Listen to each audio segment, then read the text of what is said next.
नमस्कार दोस्तों। हिंदू धार्मिक मान्यताओं के अनुसार शंख को बहुत ही पवित्र माना जाता है।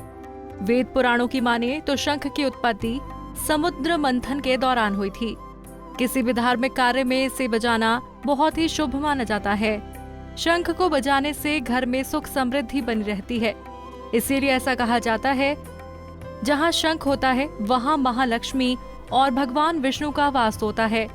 शंख की आवाज से वातावरण में शुद्धता आती है। घरों में पूजा की शुरुआत और पूजा में आरती के बाद शंख को बजाया जाता है।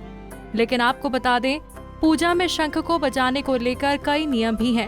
अगर आप इन नियमों का उल्लंघन करते हैं तो ये अशुभ प्रभाव देता है। तो आइए जानते हैं शंख बजाने को लेकर नियमों के बारे में। सबसे पहले आपको बता दें, रात के समय कभी भी शंख नहीं बजाना चाहिए। ऐसा माना जाता है कि सूरज अस्त होने के बाद देवी देवता सोने चले जाते हैं। इसीलिए जब भी रात में यानी सूर्यास्त के बाद पूजा करें तो ध्यान रखें कि शंख ना ही बजाएं। शंख की ध्वनि से माना जाता है कि भगवान की निद्रा में बाधा आती है। इसीलिए सूरज ढलने के बाद शंख बजाने से लाभ की बजाय हानि होती है। बता दें, पूजा शुरू करने से पहले 3 बार शंख बजाना चाहिए। इससे वातावरण शुद्ध हो जाता है और नकारात्मक ऊर्जा का अंत हो जाता है। इसको बजाने से उत्पन्न हुई ध्वनि देवता को प्रसन्न करती है और हमारे मन को शांति प्रदान करती है। इसके साथ ही आपको बता दें, पूजा के बाद भी आरती में शंख बजाना आवश्यक होता है। इससे पूजा सार्थक मानी जाती है। इसको बजाने से रज, तम और सत्व गुण की प्राप्ति होती है।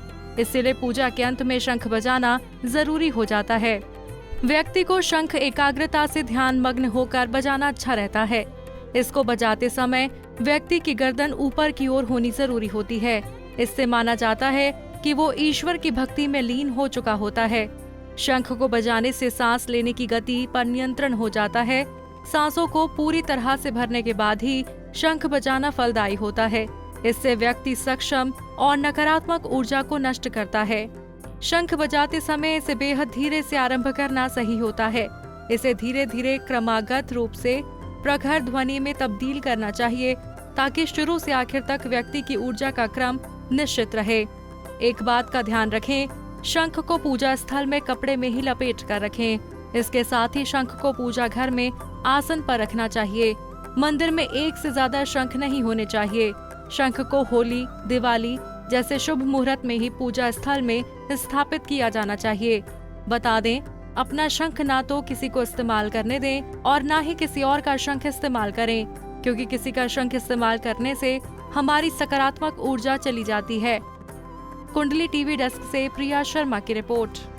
इसी तरह की और भी जानकारी लेने के लिए हमारे चैनल को सब्सक्राइब करें और नई वीडियो की नोटिफिकेशन के लिए बेल आइकॉन दबाएं। अगर आप ये वीडियो फेसबुक पर देख रहे हैं तो वीडियो को लाइक और शेयर करें। साथ ही अपनी राय कमेंट बॉक्स में जरूर बताएं। धन्यवाद।